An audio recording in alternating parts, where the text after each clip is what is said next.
Hi, it's Jen Gilbert again. Today I'm going to talk about professional experience for Certificate 3 and Diploma of Early Childhood Education and Care. So for professional experience, there is a breakdown of different hours. Generally for each section of the course, you will be required to complete hours. So for the Common Core units, you are required to complete 48 hours. If you choose the Certificate 3 pathway, then you will complete an additional 72 hours. So all up for that particular pathway, you'll have 120 hours.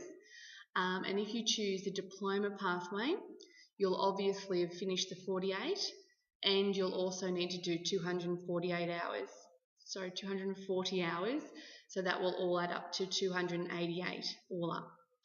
On the Moodle site, you will see there is a professional experience box, and in there is a professional experience tutorial and a professional experience handbook that gives you so much details on your requirements for professional experience. You will be given a logbook for professional experience, and it is important to know that 50% of your mark for every unit of study that you have is 50% of placement and 50% of theory. Although there are a few in the table in your logbook that have 2 asterisks that do say that you don't need to do placement for those units. Feel free to have a look at the table in your logbook to find out those units.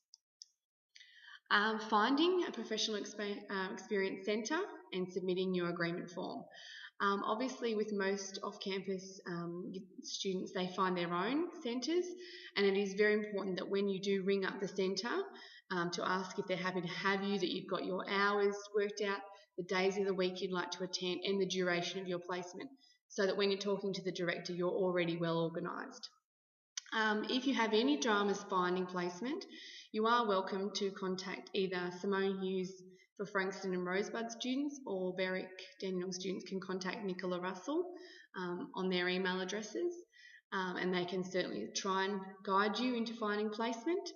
Once you have found a centre, you need to print off the practical placement agreement form that's on Moodle, and you need to complete all the details on there, and then get the centre to sign the host section that they're happy to have you. And you can email that back to the placement coordinators or pop it in the placement box, and I've got instructions of where to find the box on the bottom of the slide. When you're filling in your agreement form or in your logbook, it is very important that you put your group name down as off-campus, and obviously if you are doing a combination of class study and off-campus, then you need to put both groups down, and I've given you an example on the slide. All students who are studying and going on placement for Chisholm do need to have a working with children check. Obviously, it can take 6 to 8 weeks for the card to arrive.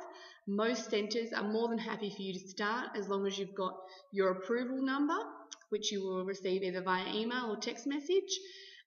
You obviously need to go onto that link there to apply through the Department of Justice and then complete the form through the post office.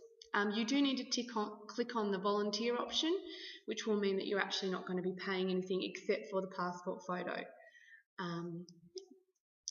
So where can you go for professional experience? It is extremely important that you do go to a play-based centre so that the curriculum matches with what we're teaching you. Some of the centre options are long daycare centres, kindergartens, out-of-school hour care. Obviously you need to ensure that that is a play-based centre, and family daycare.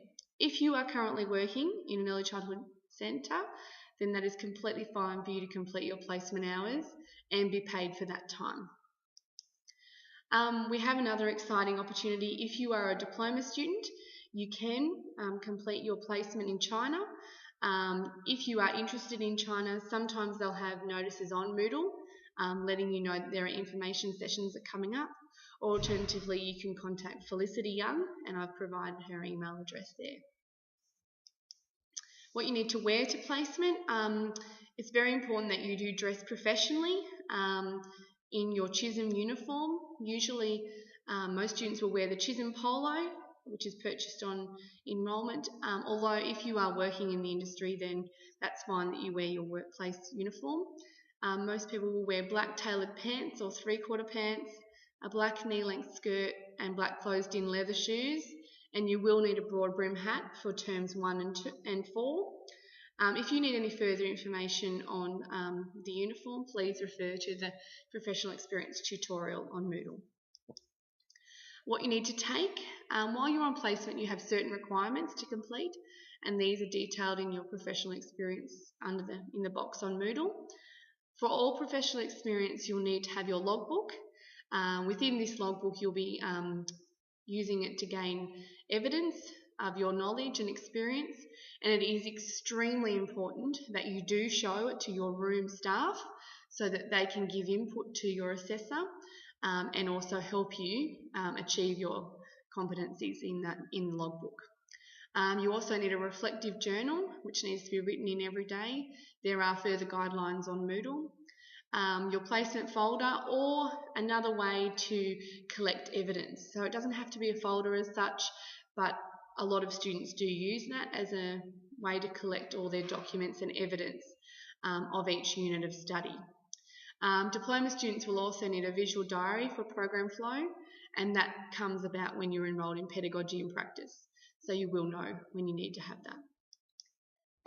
Who assesses you on professional experience? So once you submit your practical placement agreement form, your name gets put on a spreadsheet and teachers will pick you up as the visiting teacher. They will contact you at the centre usually, or email you to let you know when they're coming and to book into a first visit. Your teacher usually comes for around 2 hours. Obviously if there is something different about the visit, then they'll talk to you about that. If you reach the halfway point of placement, it is so important that you actually contact the placement coordinator to let them know that you haven't had a visit. We would really appreciate that. On the day of your visit, it is extremely important that you have all your documentation that I listed on the previous slide. If you don't have it, the placement assessor can actually decide just to leave the centre. And obviously it is common courtesy to ensure that you do let them know if you're going to be absent on the day of your visit. Finally, it is very important that you organise professional experience promptly, quite soon after your enrolment, to ensure that you are completing your placement alongside your theory. Most students find that if they do 1 or 2 days for their whole time that they're enrolled, they usually finish both at the same time. Thank you so much for that. Thanks. Bye.